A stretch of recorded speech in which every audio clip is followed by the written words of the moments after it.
Hi everyone, welcome back to doctor की diary by Gazala. आज हम बात करने वाले हैं पेट्रोसिस के बारे में, जिसको हम वूपिंग कफ भी कहते हैं।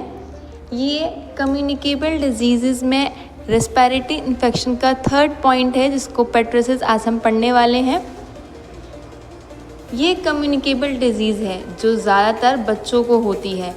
मेडिकल स्टूडेंट के लिए ये बहुत इंपॉर्टेंट टॉपिक है क्योंकि एग्ज़ाम में अक्सर पूछा जाता है। तो चलिए इसको डिटेल में समझते हैं। इसका एजेंट फैक्टर क्या है? ये पी पेट्रोसिस यानी बोर्डेटेला पेट्रोसिस ज़्यादातर केसेस इसी से होते हैं। रेयरली बी पेट्रोसिस भी रिस्पॉन्सिबल हो सकता है लेस देन 5% केसेस में। समझने वाली बात यह है कि डिजीज़ बैक्टीरिया से होती है और इसका कल्प्रिट भी बोर्डेटेला पेट्रोसिस होता है।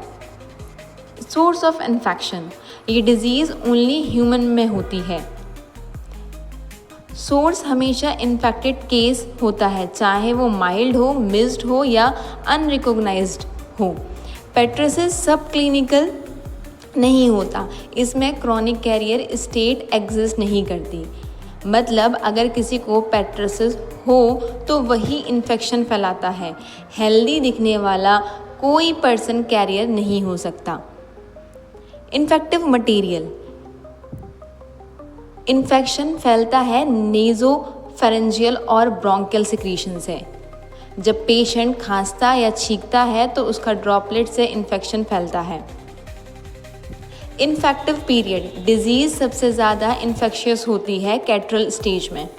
एक्सपोजर के बाद लगभग 3 हफ्ते तक इन्फेक्टिविटी रहती है, लेकिन कम्युनिकेबिलिटी कैटरल स्टेज के बाद जल्दी कम हो जाती है। मतलब शुरुआती स्टेज में ये डिजीज़ सबसे ज़्यादा कंटेजिनियस होती है। Secondary attack rate, unimmunise household contact में इसका अटैक रेट लगभग 90% होता है। अगर घर में बच्चे को पेट्रोसिस है और बाकी बच्चों को वैक्सीन नहीं लगी तो ऑलमोस्ट सबको हो जाएगा। होस्ट फैक्टर, एज, ये डिजीज़ ज़्यादातर इन्फेंट और प्री स्कूल चिल्ड्रन में होती है। हाई इंसिडेंट 5 साल से कम उम्र के बच्चों में होता है। Infant less than 6 month highest mortality rate. छोटे बच्चों के लिए ये डिजीज़ बहुत डेंजरस है। सेक्स, गर्ल्स में इंसिडेंस और फैटेलिटी ज़्यादा होती है। इम्यूनिटी, रिकवरी या वैक्सीनेशन के बाद इम्यूनिटी डेवलप होती है। एनवायरमेंटल फैक्टर, पेट्रोसिस पूरे साल हो सकता है, लेकिन केसेस ज़्यादातर विंटर्स और स्प्रिंग मंथ में होते हैं क्योंकि उस टाइम ओवरक्राउडिंग ज़्यादा होता है। लो सोशो इकोनॉमिक ग्रुप में रिस्क ज़्यादा होता है। इंक्यूबेशन पीरियड यूजुअली 7 से 14 दिन, maximum 3 weeks. Mode of transmission इसका ड्रॉपलेट इन्फेक्शन और डायरेक्ट कॉन्टैक्ट है। अब हम बात करेंगे इसके साइन और सिम्टम्स के बारे में। पेट्रोसिस ऑर्गेनिज्म रेस्पिरेटरी ट्रैक के म्यूकस पर मल्टीप्लाई करता है और वहीं पर इन्फ्लेमेशन और नेक्रोसिस करता है। डिजीज़ की क्लिनिकल कोर्स को 3 स्टेज में डिवाइड किया जाता है। पहली कैटरल स्टेज, ड्यूरेशन इसका लगभग 10 दिन होता है। इसके सिम्टम्स स्लो ऑनसेट लैक्रिमेशन यानी कि आँख से पानी आना, स्नीजिंग, कोराइजा, नाक बहना, anoxia malaise, dry hacking night cough, later become dry day time also. इसका मतलब है इस स्टेज में सिम्टम्स साधारण कोल्ड जैसे लगते हैं, इसलिए अर्ली डायग्नोसिस मुश्किल है। दूसरा आता है प्रेक्सिमल स्टेज, इसका ड्यूरेशन 2 से 4 वीक्स होता है। इसके features burst of rapid consecutive cough followed by deep high pitches inspiration यानी कि वूप। अक्सर वॉमिटिंग भी हो जाती है। इन्फेंट में साइनोसिस और एनोपिया हो सकता है। एडल्ट में केवल पेरिस्टेंट कफ ही दिखाई देता है।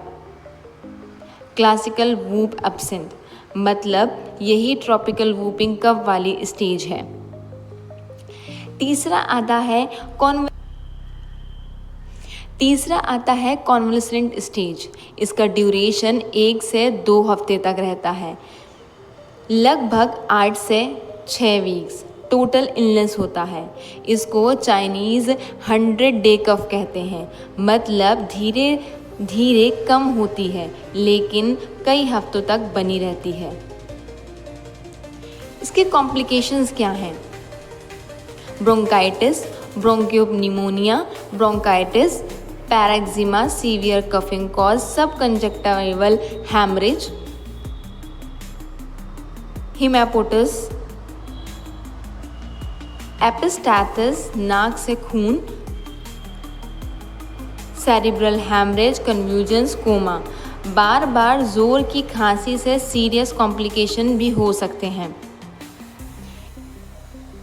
इसके preventions and control: early diagnosis by bacteriological examination of nose and throat secretions. Isolation: patient को आइसोलेट किया जाता है जब तक वो नॉन इन्फेक्शियस ना हो जाए।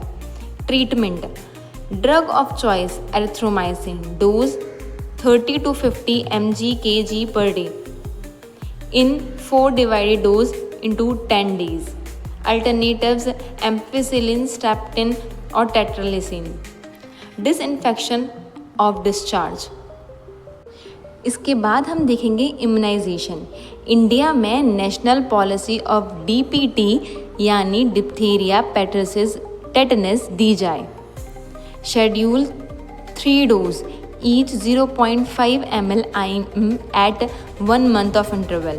Start at 6 weeks of age. Booster dose at 18 to 24 months.